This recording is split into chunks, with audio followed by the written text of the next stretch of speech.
that was a struggle that I had in my teenage years, was knowing that my mother gave me up. That was her decision to do. She said, I don't want you anymore.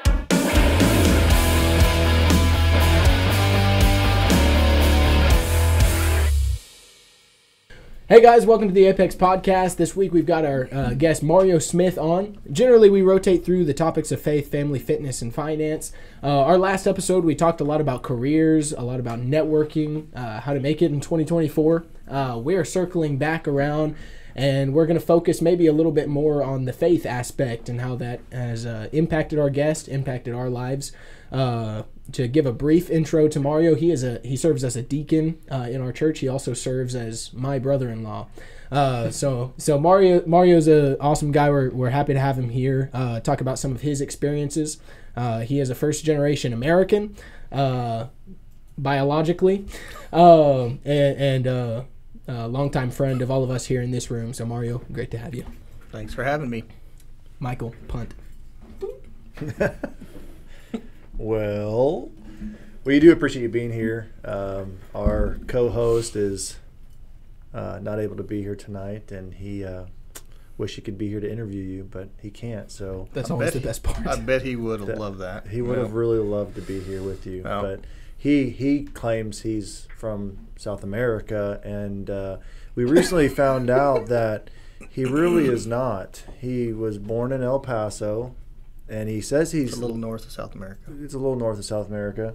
And then he says he grew up in El Paso, which we'll talk about that with him later, but he did not.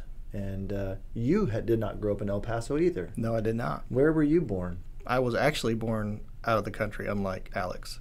Yeah. So I was born in India, Hyderabad, India. How old were you when you moved over here? I was 4, almost 5 years old when I came over here. It was with me and my brother and my sister. Did all of you guys come over at once? Yep, all of us did. My parents adopted us all 3 at the same time, so that's pretty cool. Do you remember life in India as a child? Yeah, so are you guys wanting a downer episode, or you want like a kind of a good one? Because that may not be the topic to start with if that's what you want to go with. Well, all of our other ones have been uppers, so we figured we'd bring you in for a downer. I could definitely do that for you. Yeah, I've got some memories, but I think the first thing I want to say is that, obviously I'm super blessed to have had parents that were willing to adopt us. My dad recently, within the last 2 to 3 years, I was curious about the circumstances of our adoption, and he said he got all 3 of us for the price of one, so take that for what that is worth.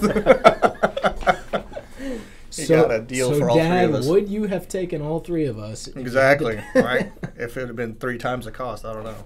I don't know. Let's just say I was the one they wanted. We're going to run with that story. So life in India, you were a child, you came over 5 years old. So what do you remember? I don't know that I remember a whole lot. I remember in Germany, I've got a couple specific memories, sights, smells, things like that remind me of home, or what I would say my birth home. But that I wouldn't call that home today. But there are just certain things that reminds me of home. And is that similar for you? Yeah, absolutely. So I would say the earliest memory is somewhere between 2 and 3, as weird as that sounds, but not fun memory, but it is a memory that I have. And again, it's not really like I'm looking at you guys, I can see you clearly, make out every sort of definition as far as who you are, but more of a concept, more of a thought, feeling or whatever. And then sights and smells. We went. My parents took me back to India when I was 10 years old, and actually took us to the orphanage we were at. And so from there, we actually walked. My sister, my brother, and I walked the route that we would going to school. And so when we walked that, it was like automatic. You kind of remembered everything that was there. It was wild to feel. So what was the purpose for the trip when you were 10? Was it a parenting tactic? Maybe. I don't know. I don't know if it helped, but if it was. But no, I think it was one of those things we'd always wanted to go back. My parents have been involved in Church of Christ India, which is a nonprofit organization with the Church of Christ that we're associated with.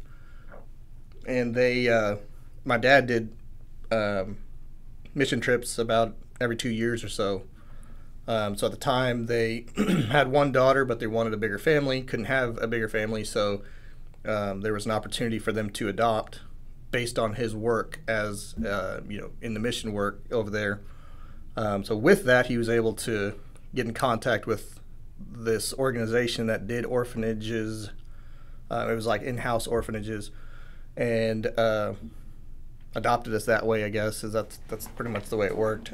So do they have like a formal CPS type system over there? It's something like that. It's definitely not as regulated, and there's quite a bit of people are getting. I mean, just like any other foster care or any other orphanage, there's the good and the bad in both.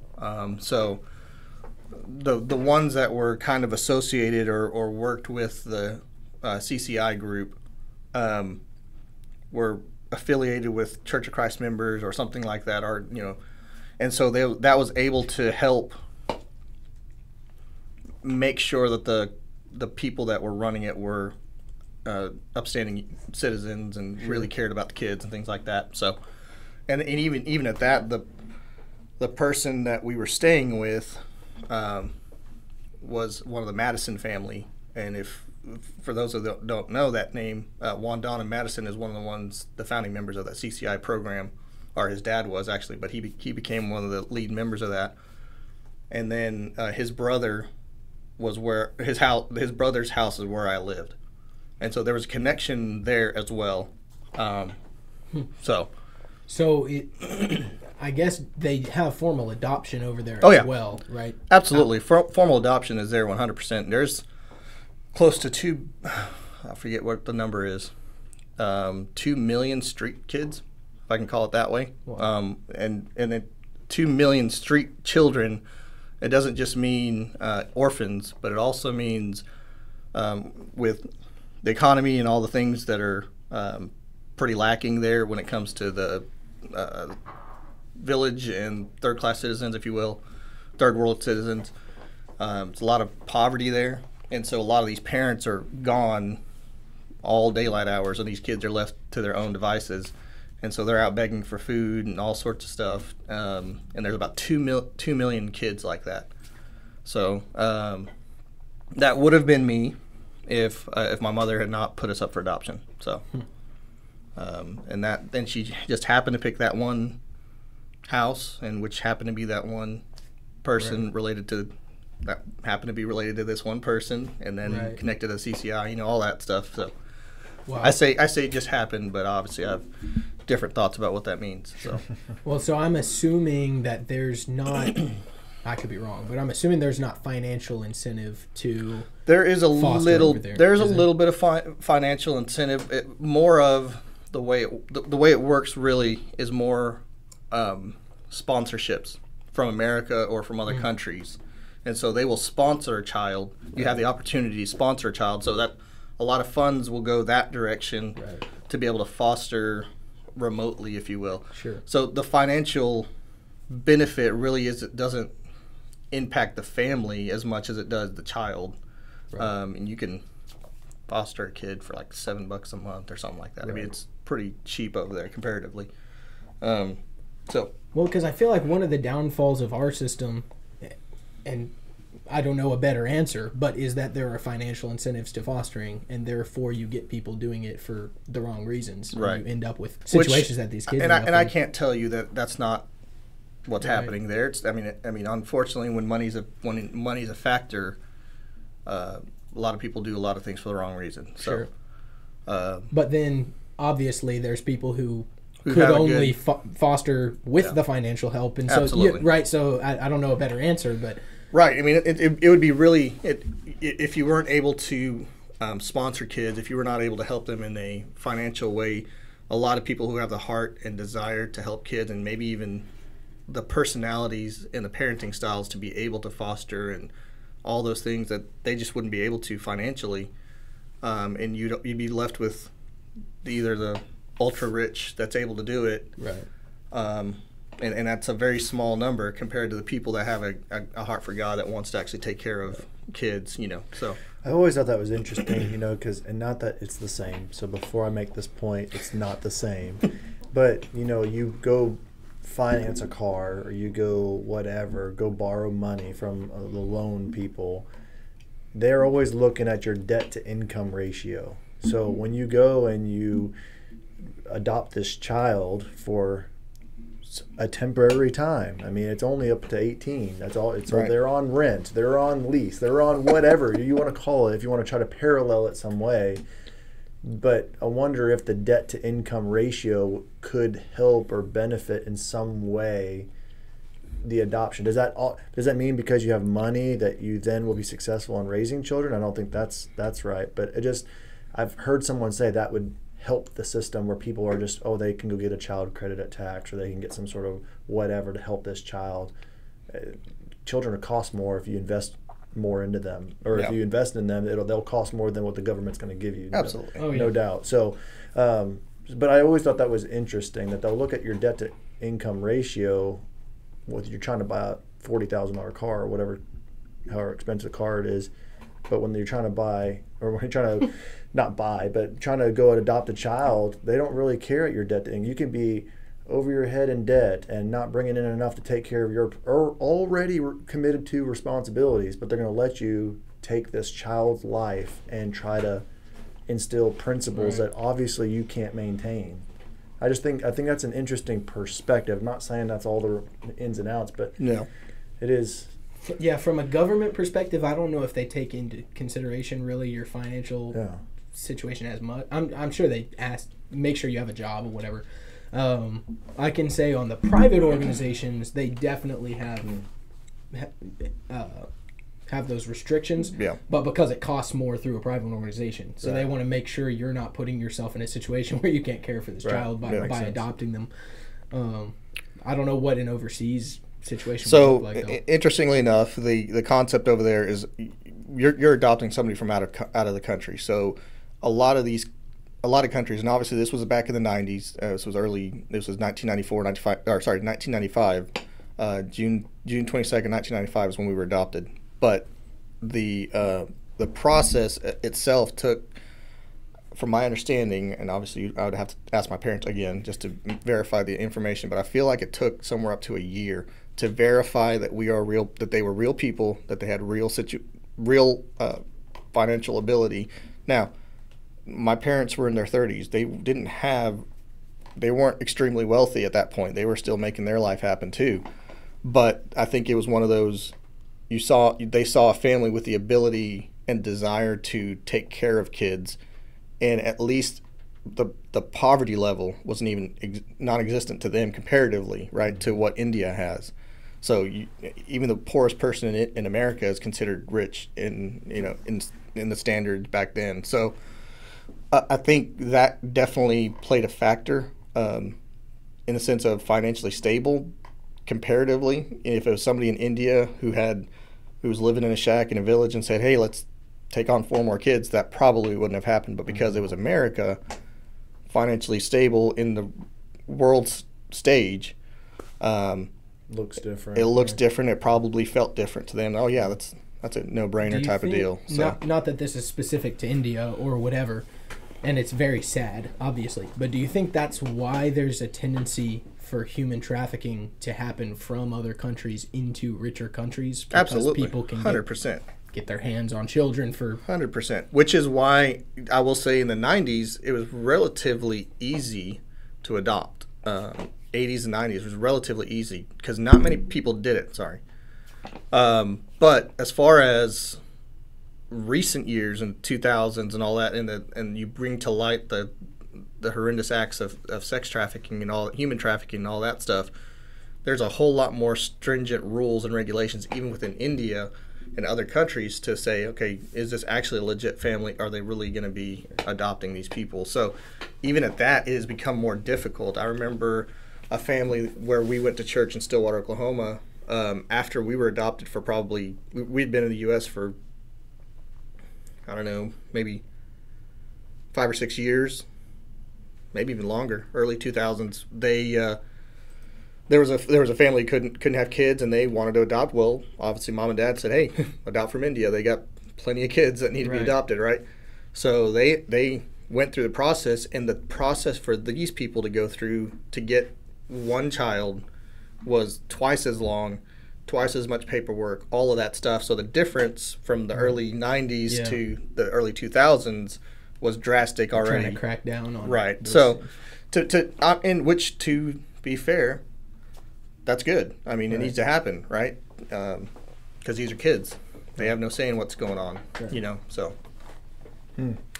There, as of 2022, there's 1.417, so 1.4 billion people in India. Yeah, 2 billion people, roughly 2 billion people living in a country about the third of the size of the United States. That is wild. 1/3. So I think there's like 500 million or 700 million in the U.S., right? It was 300 million for the longest time, but we're probably close to 350 or something. 333. Oh, okay. So we have 333 million in the U.S. with It's like 3 a times fifth. the space of India. And you have 1 billion more people in India. Yeah, in 1/3 the size. Billion. Yeah.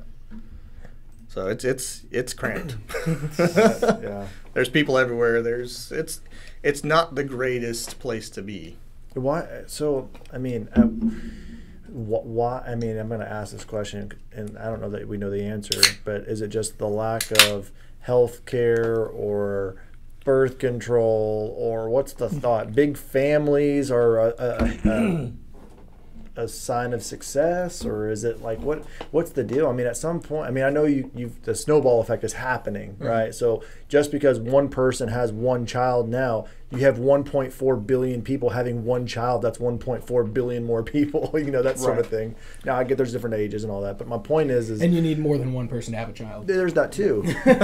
So you have half of those people are having children, but anyways. I don't know. So I think I understand what your question is. What is driving the desire to have that many kids, knowing the situation in the country, right?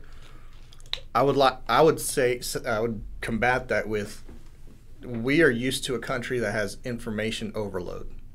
We know everything, and we can know it at any given time, given that we have cell phones, we have all sorts of information given to us at any given point, right? We just have to look for it. But if you're struggling to survive, you don't care what somebody 30 miles down the road's doing. You could care less, right? You're trying to survive and provide for you, your family, whatever, right? So it does. You have 2 kids or 3 kids. You're saying this is my family. You're not caring about the 2 billion other people in the country also saying these are my kids. This is my family. So I think there's a level of, because in America we have such prosperity, we focus on things that other people just don't think about in other countries. Well, because people decide here how many kids to have based on their financial situation. There's never really been a time in history where people got to think about that, Yeah. Now, to be fair, I think that also there's the other aspects which you mentioned, birth control. Are you going to pay for birth control as a person who's living in poverty? Probably not. Right. In the villages and all that stuff, there isn't medical available. So all of those things you stated are absolutely true, but they don't exist. Or they don't exist. They don't exist. Well, and they do exist. It's just, India's coming out of a completely third world country. There's still a huge income gap, obviously. But they're coming out of it. There's a solid middle class now, as opposed to what used to be elite and broke. And a lot of it has to do with connections and ties with the U.S. and in China, honestly, and the work that goes kind of between the two. So it's coming out of that a little bit. And I think it's going to take some time. But when you have 2 billion people, it's a very slow moving machine, and you're not going to get through that within a decade even. So do they have the caste system there? Absolutely. I do. Absolutely. So there's a religion in India which most people at least know the concept of, which is Hinduism, and that perpetrates a caste system within the country. It's one of the national. It is the national religion. Sometimes you'll get prime ministers, and if you know the history of India, it models a lot of their things after the British and England's government. So they have a prime minister, they have parliament, things like that, very similar to what the English people do. And so the prime minister sometimes are favorable to Christianity and some of the other religions, but historically it's been a very Hinduism strong country, right? Meaning the prime minister doesn't say these other religions aren't allowed, but at the same time will help make Hinduism be more prevalent and things like that. So Hinduism is a national religion there, and within that there is a defined caste system within it, to where you have, which to be fair, I don't know all the levels. I believe there's 6, but there's a literal hierarchy of value that's assigned to a person. So based on just simply who you are. So a caste system is a social hierarchy passed down through families, and it can dictate the professions a person can work in, as well as aspects of their social lives, including whom they can marry. So I know my boss went to Nepal, which is just hovers the northern border of India, and he talked to me about some of the missions work that he was doing over there, and some of what the people he was going and taking the gospel to were the people called the rat catchers, and that was the bottom of this caste system. Like, they will never not just eat from rodents. They will always serve and work and clean streets and be the garbage people. You want to pull that up? Can you show the levels? Because I think so. The 5 levels here. Yeah, it's 5. Okay, I don't know if it's 5 or 6. Okay. Yeah. So he talked to me about that. I imagine being so close to India and kind of similar things in Nepal that there are in India. That oh yeah, absolutely. All of those are very similar, but yeah. So the 4 castes. Yeah, and the 5th, the untouchables. Yeah, that sounds about right. That's wild.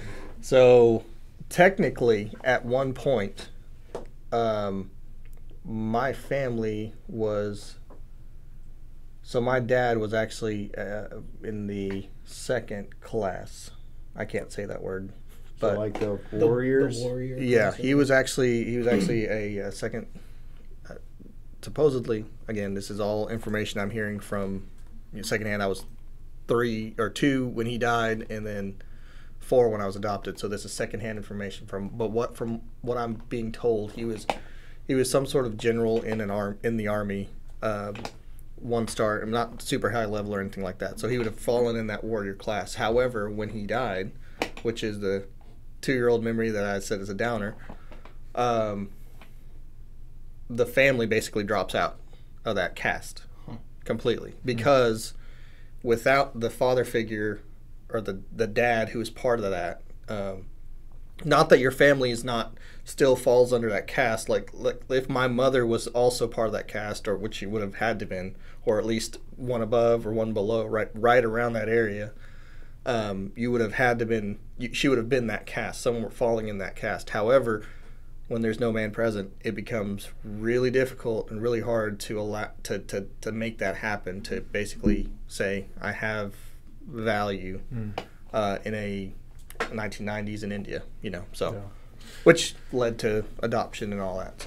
So I imagine when you come to the United States and you have these Christian parents adopting you out of this system, I imagine going to church was a little different for you. So interestingly enough, as weird as this sounds, the caste system permeates nearly every religion in India, period. And whether people admit it or not, it does permeate, just simply because of culture.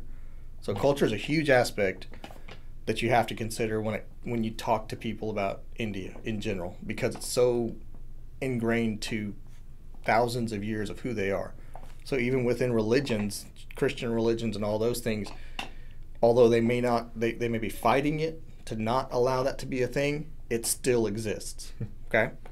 So my parents in India, my mom was actually Catholic. As weird as that is, she was Catholic. She was part of the Catholic faith there. That's why Alex likes you. Yeah, probably.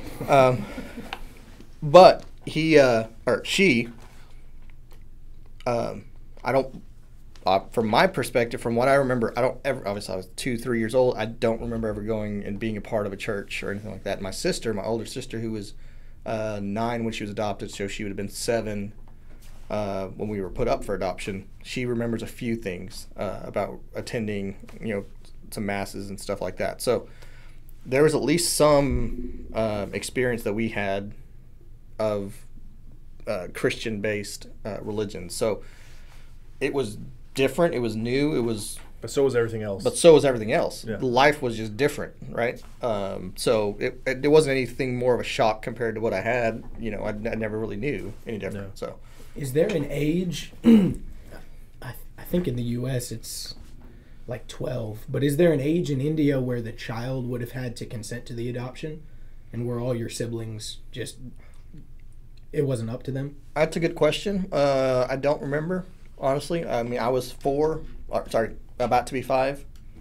So I guess at the time I would have been 4 when that process would have started with me. My brother was 7 when we were adopted, so he would have been 6, and my sister was 9, so she would have been around 8 to 9. So even if that was the case, right. Even if you use the United States as a threshold, there was no. Which she wasn't old enough for that. I would imagine the U.S. is a lot. More child friendly than a lot of other countries. Yeah, I'm not sure. Yeah, I'm not sure. Apparently it's based on state, because this says Texas requires 12 and older to consent to the adoption. It's interesting. Adoption without parental consent. Oh yeah, this is U.S. based. So you and your family, or you and your siblings, come over. You were 4, so were you going like straight into kindergarten kind of thing when you first got here? So they did keep me back. I was supposed to have done that, but I was super quiet. I did not say anything for. And then when I did speak, I spoke in the language that we knew, which was Telugu. I knew so as a child we knew both like English and our native tongue as well, which was Telugu. But my sister, my brother, and I, we spoke Telugu to each other because that's what we knew. So because I was quiet otherwise, they were just like, let's get him accustomed to being here first, and then we'll put him into school. So I believe technically I was held back a year to allow for that. I graduated college or high school at 2009, which I think was a year after you actually, which we're the same age. So there's that difference. So you're older. I'm a little older, just barely. Still older.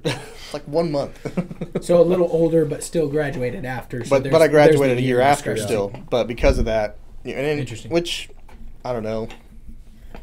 I think I could have done it, but at the same time, who cares at this point? It's interesting because I think his birthday is even after the cutoff, so even America probably would have held him back. They tried holding me back too. Oh, really? Because my birthday's in October, his is in September, so it's normally September 1st or whatever. Yeah, and he's 19th. Right. Yeah, so they probably would try to hold him back anyway. But yeah. Which I mean, it honestly probably worked out because yeah. I did well in school. I was able to excel. Didn't really have much of an issue. So did it hurt? No. So I'm not gonna be mad at that. So church-wise, obviously y'all had some exposure to Christianity or whatever. Did that bring about questions for you about faith and about what church you attended and the belief system there? Did you have any sort of leftover influence from your siblings based on Catholicism or any of those things? Again, you gotta take in consideration. I was 5, right. 4 or 5 years old. I was very much malleable. I had no real basis or even foundation or any opinion. So a lot of the struggles, honestly, that maybe my siblings had with religion or even with God, I didn't really have as many. I had my own issues, I had my own struggles and all that stuff, but as far as understanding that there was a God, that Jesus Christ was Son of God, all that stuff was built into me and what I learned it and looked at the Bible and came to that same conclusion myself. It wasn't a struggle for me, or even to want to desire, oh, do I want to do, participate in Hinduism or Buddhism or Islam? None of those became an issue because, I was raised, if you will, with Christianity as the religion for me. So I'm before you kind of got into going to church consistently, I imagine that the 24-hour flight, and then arriving at the airport, was that like a shock? Because just probably the scenery is different. Oh yeah. But then just the sights, the smells, the things, the people being paraded, and all this. I imagine that was kind of a shock to you. And someone who's already closed up really probably shut down. And so interestingly enough, and the older I get, the more I've been able to kind of think through some of that stuff. Is it helpful? Probably not, realistically, to think through that stuff. It's in the past, so leave it alone kind of thing in my mind. But at the same time, I think it does help establish the kind of person you are, and maybe decisions you've made and how your thought processes have grown from experiences. Looking back, you can look at those and say, man, that could have been really traumatic and like a shock to the world, shock to the system, and you could have gone, it was a 50-50 shot whether you would have turned out, right? Mm-hmm. And I agree, but given the family that I was brought into, on both sides, my mom's family as well as my dad's family at that time, but pre 9/11, everybody could be at the gate to greet you, and so that's what happened. Oh. Everybody. All of my mom's siblings, all of my dad's siblings, plus their grandkids, or plus their kids, all of my cousins, even other people, it's like 50 friends. I can't even tell you how many people were there. I don't remember how many, but there's so many people there at the gate to greet 3 little Indian kids coming in to the U.S. And there's pictures of us getting off of a plane onto the tarmac and then walking upstairs out of the gate into the gate area, or the waiting area. Y'all still have the family jet available? Yeah, we have a family jet. Yeah, it wasn't not our jet. I think it was United or whatever. I'm not sure. I don't even know who it is. But anyway, yeah. So that was kind of the interesting thing. But again, like I said, there was a little bit of it that it was a shock to the system because there's so many people. I have no clue who these people are. Well, no idea, and they're all white. I don't know who they are, right? That had to be weird too. It was weird, 100%. India is not quite as diverse as no. as the United States. So maybe you don't remember this as much, but from your siblings or whatever. What were you guys told coming out of India? Was it like, were y'all scared or were you excited? Was it like your whole life's about to change, or what? Did you really know anything? Or so we were told that we were going to be moving, and that we were being adopted, or a family was going to take us in. So that concept of adoption was always there. Sure. That's kind of what you always wanted. I do remember one of those memories from being in the orphanage was we always wanted to run away. Always wanted to run away and always find our mom. That was the thing that we wanted to do. And so I think as a child, there was definitely some hesitation to try to do that or to be adopted, because that meant there was no finding mom. There was no running away to things figure. Could never go back. Could go back, right? But at the same time, I was young enough. Again, I feel like I was in a very blessed position to be as young as I was. The older the child is, the more issues come out of situations like that. And issues is a strong word. Struggles is probably a better Not way an to put issue it. with them, but just issues they face, yeah. Struggles that they will face and have to come to grips with. My brother and my sister both dealt with some things I believe that come from that fact of being older when they were adopted, that I just don't think I struggled with. So On that note, Oh, no. do you, well, no, Okay. on that note, do you think, nurture versus nature, do you think you've taken on some of your biological or adopted father's attributes, whether it be nurture or nature, things, characteristics, maybe personal issues, or just things that you excel at and things you're great at? Do you was it learned or was it within you, or both? I'm actually going to take it from a different aspect. Less my father, because my father was dead by the time I was 2.5. Yeah. So not much there from a biological father standpoint. Now, my mother, there are personality traits, which we can get into this in a minute because it's a wild story that I'm sure you guys would want to hear. The fact that because we thought that there was no possible way of reconnecting with my mom, my 5-year-old or 6-year-old brain said, she's dead. There's no connection. She's gone. Let's move on, right?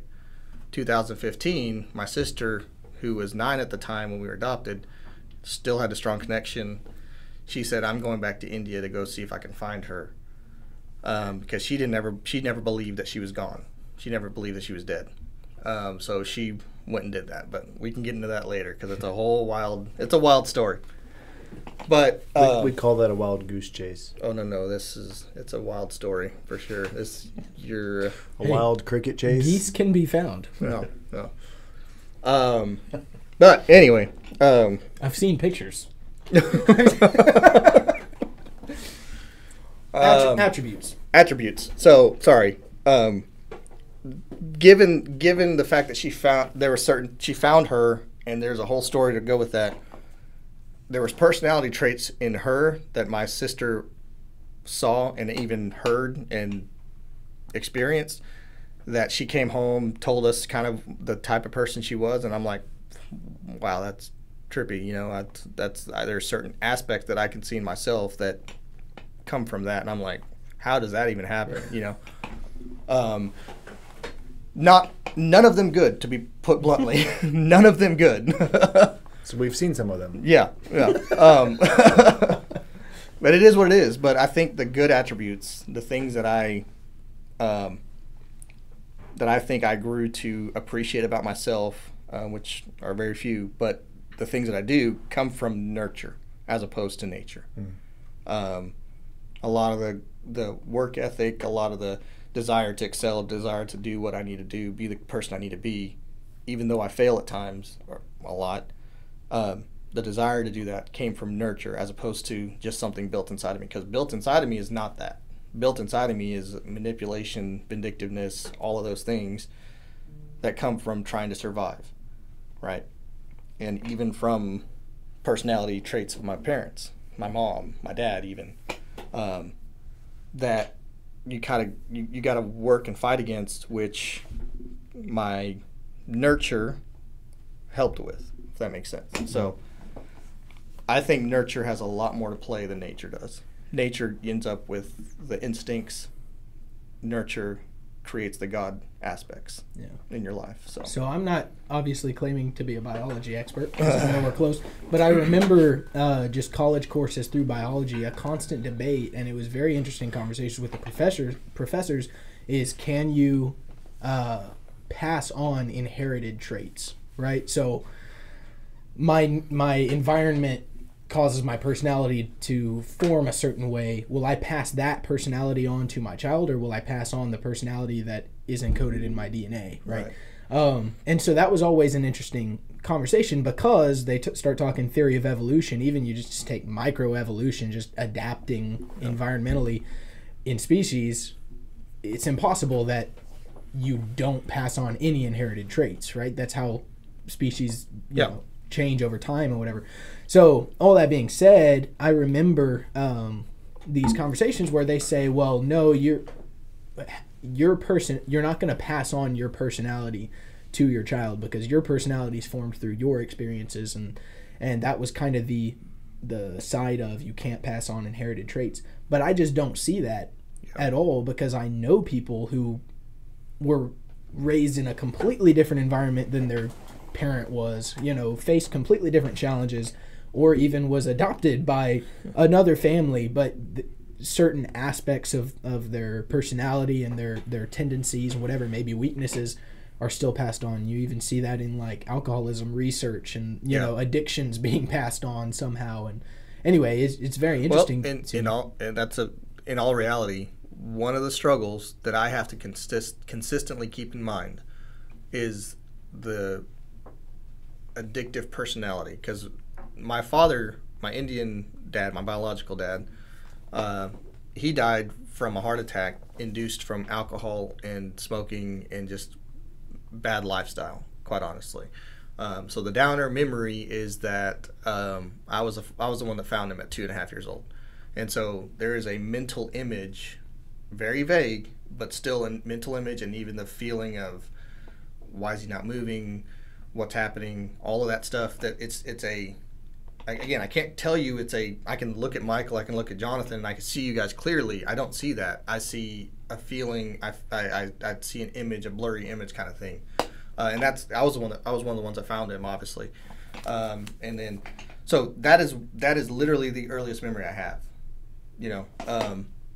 but that came from him dying at 40-something years old, came from a lifestyle of giving into his addictive nature. He went from being a very, very well-respected person within the community, within the country even, or the state even, to then becoming a beat cop, and then after a beat cop, because he kept getting fired, if you will, to teaching at a university. And that was like, a teacher is a good job, but still it's not what you prestigious were. You were here and now you're not. Yeah. So and then he died, at 42 or 41, something like that. So yeah.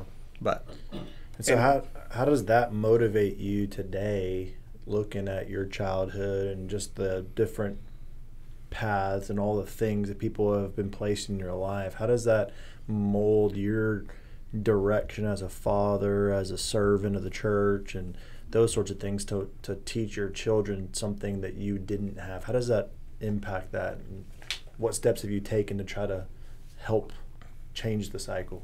So I think, again, I look at the situation that I lived in for my early years versus where I spent a majority of my years. I went from a position of potential horrible life at 4 or 5 years old, through, a good portion of my life, 12, 13, 14 years of being able to live with the best life I could have had, comparatively. And so I don't think I have as much appreciation as I probably should. I'll be honest with that, because I grew up in an environment where a lot of that stuff didn't impact me as much as it should have, probably. It's only been within the last 3 or 4 years that I've started to truly appreciate where I went, that I came from to where I am today. Through a lot of my teenage or even my early 20s, there wasn't as much appreciation as I should have had. And I can be honest about that today. I wouldn't have been honest about that, a few years ago. But it has definitely driven me to change my perspective on how I raise my children, where they feel love continually. There's no fear or wonder of whether I'm ever going to be there for them. It's a constant. They all know that. Even my teenage, I've got a near 13-year-old boy, which is wild to me, and I'm trying to come to grips with. Sorry, that's the word I'm looking for.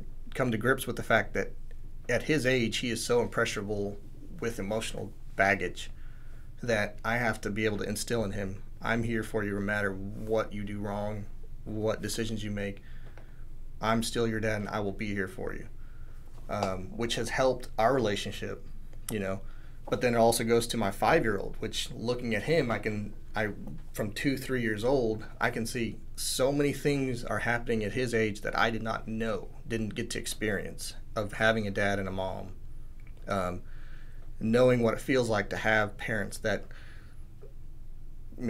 have fun with you, wrestle with you, love on you all the time, where you get annoyed at it, things like that I didn't get to have. But he has such a comfortability with all of us family wise that I didn't have growing up. I still felt like a different person, right? And then my daughter, same thing, trying to, from the very beginning, instill that desire that I love you and everything. You are the world. You mean the world to me. And those are all changes based on experiences in India and the things that I've had to had to unlock, right? A lot of that stuff's pushed down to where you try not to think about it. And recently, like I said, within the last few years, I said, let's deal with this crap. Let's figure it out, because it's not helping anything to just to bury it. And so it has helped me a lot in my relationship with my kids. And it has brought forth a lot of failures in my own life that I feel. And the guilt can be crippling at times. I've felt that recently, and that guilt has, you could use that to just say I'm not worth anything, but instead I'm working to use that to say, but you have placed me here, you've given me a purpose, you have allowed me these things to be able to make life happen, and so I've got these gifts and the abilities to be able to use for God's glory. So it has 100% impacted in the recent years how I've looked at things. So that was a long monologue. I apologize. You talked about thankfulness, just comparing from where you came from to the opportunities you were given to where you are now. And what's funny is you talking about struggling to see that and struggling to be thankful for where you are. That applies to everybody. I mean, imagine the people who have nothing to compare it to. Yeah. You just grow up with everything that you could possibly need, and we know it's like you were talking about poverty level in the U.S. was rich to 90s India or whatever. We just don't even have that perspective, don't even begin to understand all that we have and where we could have been and what we've been blessed with, of all the times in history to live and all the places that we could have lived. It's really important to put that in perspective.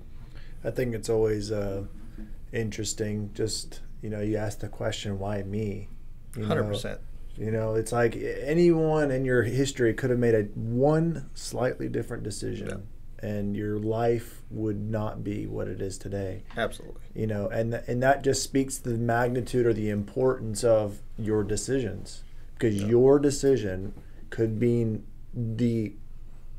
your future. It could mean everything or everything. I mean, it really just defines really where you're headed in life. And if people don't come to grips with their decisions, if they don't come to grips with how important their decisions are, it's really going to hinder them from being the person that God has designed them to be. Yeah. Right. And so that's impacted you in your church. Absolutely. And how you lead and how you make decisions and how you got to where you are as a Christian and all those sorts of things, is realizing the need for a God and a Savior and those people to fill those gaps for you. Absolutely. In Ephesians, it talks about the concept of adoption, and that those verses are powerful because it means something to me that's different than other people. Mm-hmm. Not saying it doesn't mean a whole lot to those people too, but it means something different to me, and the concept of adoption and that idea of God chose me, if you will. Being wanted, because that was a struggle that I had in my teenage years, was knowing that my mother gave me up. That was her decision to do. She said, I don't want you anymore, right?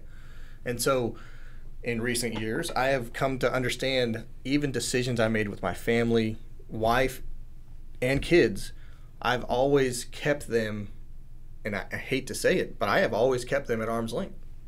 And I didn't realize that until within the last 3 to 4 years, that I have always expected at some point they're going to be gone.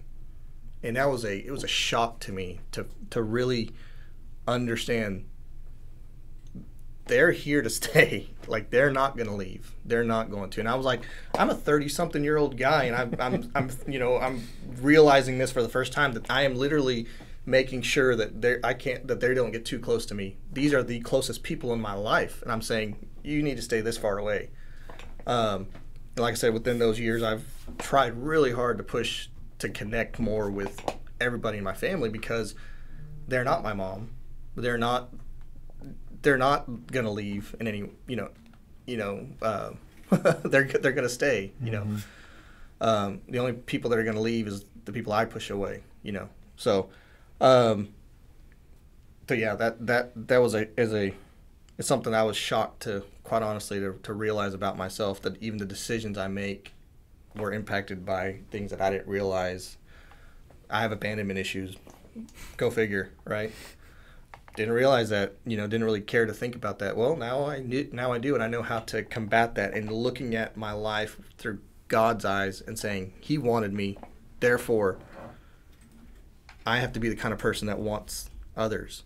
Yeah. Even the ones that don't feel like they're wanted, which has made me a very passionate person about things that I'm passionate about, and people can view that as anger sometimes. I have that. I know that happens, but a lot of things that drive what I do and I put so much effort into is because I care about it, and it comes across a little different to some people, which is understandable, but God's wanting me has made me want to serve. Well, it makes me think, like, sorry, I keep touching that. From a parent's perspective, I can't save every single kid. Yeah. There's always going to be hurting people, but I can do something for my kid. Yeah.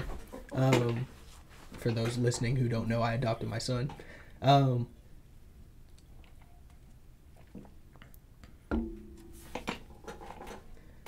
How do I help him see when he's 13, 14, 15, and he starts to have all of those same questions?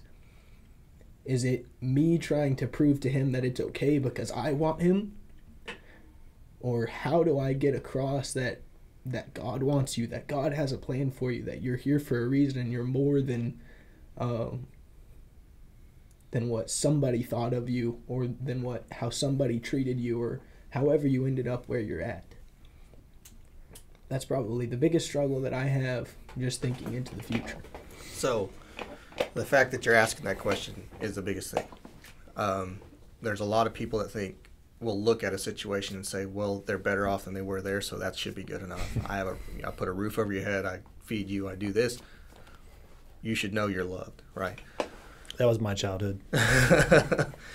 And with a mom and dad that are yours, and you know that, and I'm saying that from a perspective of I don't know if this is real or not, but I would look at that and say, that's a given. You know they love you. There's no question whatsoever. So even them providing you a life shows you that they love you. But when a person and a child is in a situation where they did not have a dad, they did not have a mom, the words of saying, I care about you, I value you, I love you, those words mean more than anything that you can do for them.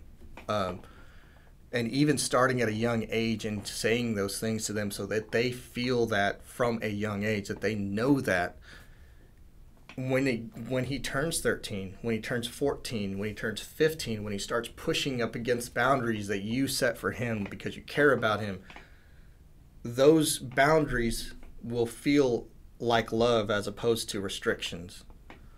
And those words will mean more when you say, I care about you. I don't want you to do this because I care about you. Because you've established a lifestyle of him knowing with words that you do care, that you do love him, and that you did want him. Wanting a child and getting them to understand the want in an adopted situation, in a foster situation, in a fatherless situation, all of those things do wonders for that child. in their mental state and being able to wrap their minds around the fact that they are wanted and you are an extension of God in that world to them. There's always a tie back to that. Pure religion, undefiled before God, is to love the fatherless, right? To love the orphans, to be able to take care of them. That's pure religion. That is the unadulterated version of that, and that's God in a nutshell. And so you can show him that, and you can even tie that back to your child by saying that, and seeing, and he will see that. And so it just becomes a segue then to showing him that God loves him, cares about him. So in the last decade, from 2012 to 2021, the average number of kids in foster care in the United States on a single day was 414,000 kids. So what would you guys advise if one of those children don't get adopted and they don't feel the I'm wanted? What would you tell this child or an adult who does not feel that they are wanted? We all want to be wanted. I want my wife to want me. I want my children to rely on me and depend on me. But not everybody. I feel there's people in this world that don't feel like they are wanted. What would you say to those folks?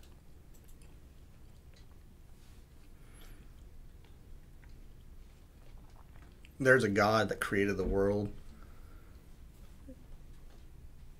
who put the universe in place, and he cared about a planet called Earth. And on that planet that he called Earth, he put a species called humans. And he said, I want to be with these humans. He didn't say I wanted to be with the horses. He didn't say I wanted to be with the elephants, the monkeys. He said humans. That's where my soul will reside. He put a value and placed a value in you. Simply in the fact that you exist defines the fact that God cares about you. And you have a purpose in life. You have a purpose to exist. And you have a purpose to fulfill, which is to serve him. Because he cares so much for you that he's able to not only create the world so that you can have a life to live, but he also said, I'm going to send my son down to this earth because I know you can't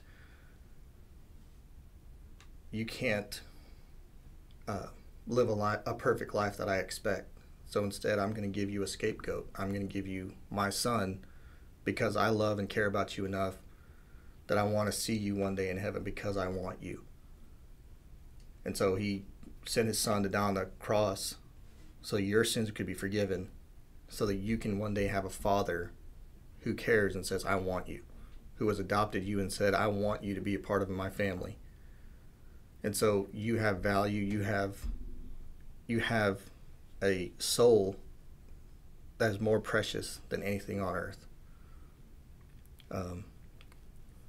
Whether you value it or not doesn't mean it doesn't have value.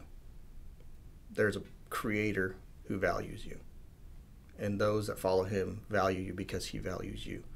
So reach out to those that have a heart of God, have a heart to serve, and I promise you they will show you the love of God, and they will show you the value that you have in your life. They'll show you the value that God has placed in you. That's what I would say. Great answer. So you're a deacon in the church today as a result of what God did for you, good decisions that God's people have made that have put you in all of these sorts of situations, and you're serving in that way today. What do you think, given that the world is constantly trying to run from quote-unquote religion and is desperate for quote-unquote relationship, and I say that because pure religion and undefiled before God is good. Religion itself is not bad, but in a world that's running from that, how does the church specifically show the world pure religion? I know that Christian people are adopting. Christian people are caring for people. How does the church corporate, if we can put it that way, how does a congregation together show the community what pure religion is? I think one of the biggest things that we can do as a church culture is love people. And it's a corny answer. I know it is. And it's one that you're like, well, everybody says that. But it's also a very difficult thing to actually do. We can create programs. We can create initiatives. We can create all these things and do a lot of stuff. And a lot of churches do a lot of stuff. But when you do stuff and you lose the heart, which is to love like Christ loved, all you're doing is keeping yourself busy. You're just being a busybody. But if you are able to do things that truly impact people and truly touch people where they're at with love, that's how a church is going to really impact people. It's not going to be the light shows. It's not going to be the concerts. It's not going to be the services like that are going to draw people. It's not going to be the circuses. It's not going to be those things. It's going to be the one-on-one relationships between people and the other person that's going to create that culture of love and caring. And when you create that culture of loving and caring, even if it comes across as as tough love and maybe sometimes it's hard to hear, if you create that culture of love with people who don't know what that feels like and they see a whole group of people acting that same way, it's going to be totally different than what they've experienced in the world or maybe even other churches. And they're going to feel that and say, okay, this is something different. This must be, 9 times out of 10, most of those people who truly feel that and truly see it, they say, I want to be a part of this. So I think as a church culture, that's what we have to do, is create a culture of love that cares about people. We don't care. We don't only care about making sure we do these programs and we make sure we have all these different things to do. Do we care about the soul? Do we care about the person? Because if we care about the person, then all the other things will mean something. If we don't care about the person, all we're doing is working just to keep busy. Well, man, anybody listening that's visited, multiple churches before can probably attest to it. But you know the difference, and this is not to put down this first group of congregations, but you know the difference when you walk into a congregation and they're happy to see you versus walking into a congregation and you can tell they're filled with joy because you walked through the door, right? And there's just a difference there. And that's been one of my prayers recently, is to help me love people. Help, whatever that means practically, help me be filled with joy because there are people in my life, and filled with joy to be able to have a conversation and learn about someone else's experiences. Right. Because I can be happy that we have another person sitting in the pew, because that's good, because that means we're getting visitors, and enough visitors come, you get enough members and the church grows. You can think about it analytically, but to really truly be filled with joy because of people. Absolutely. And you talk about me being a deacon at the church that I attend, College Park Church of Christ, but something I have recently, again, I keep going back to within the last 2 to 3 years, there's been a lot of growth, I feel like, in myself, because if I keep my wife and my kids for the last 10 years at arm's length, what am I doing with everybody else, right? Let's be honest, right? I'm obviously keeping everybody else at that same distance or further away.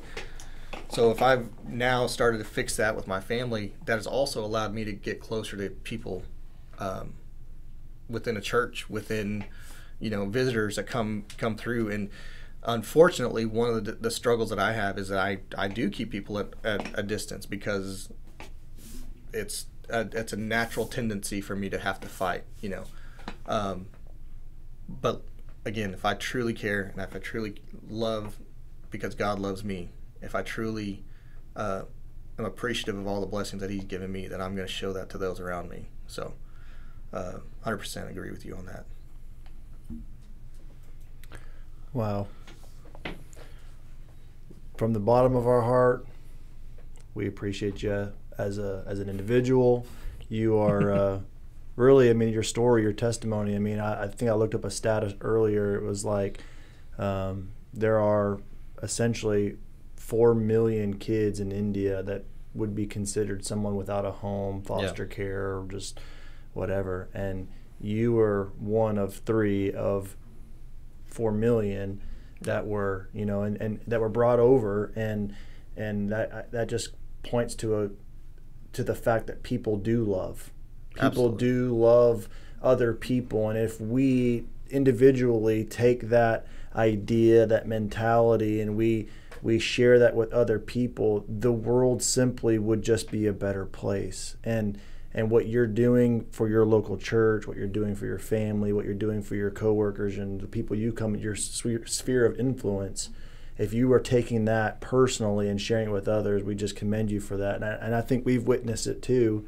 We're here following your example as friends, as family, co-workers, all those sorts of things. And it's a testament to your character, even though you've clammed up, even though you've had a childhood of just maybe not the way you would have wanted it, but it's what you needed. Yep. And those things molded you into the character that you are today. And if our listeners hear anything, I hope they hear that there's an individual here with us tonight that had a childhood that he didn't get to pick. He didn't get to pick his parents. He didn't get to pick his circumstances. Someone else chose him, and they chose him and loved on him and wanted the best for him and molded him into the individual he is today. And he gives a lot of credit to his parents, but he gives the most credit to God. And if you're here or if you're listening to this show, we want you to know that God wants the best for you, and he wants to have a relationship with you, and he's opened the door for you to do that. But it's up to you to answer the knock on the door. It's up to you to answer that call. And if you need help, we want you to reach out. We want you to contact your local church. There is a God that loves you, and there is a Savior who died for you. And without those things, life would just not be worth living. But life is worth living because we've given the love and the blood of Jesus Christ who died on the cross for our sins. And we appreciate you coming tonight. I know there's a little short notice. Yeah. I appreciate you asking me. Yeah. We'll have to bring you back and let you continue the story, I guess. Yeah. I didn't even get to that cool story, the wild story, but yeah. We're gonna go to be continued. I know. To be continued. We can also make fun of Alex next time. Oh, on the this show will be too. fun. That'll be good. Yeah. Him and his being from Mexico and not really. Yeah. Anyways, appreciate you, man. Appreciate it, guys. Thank you.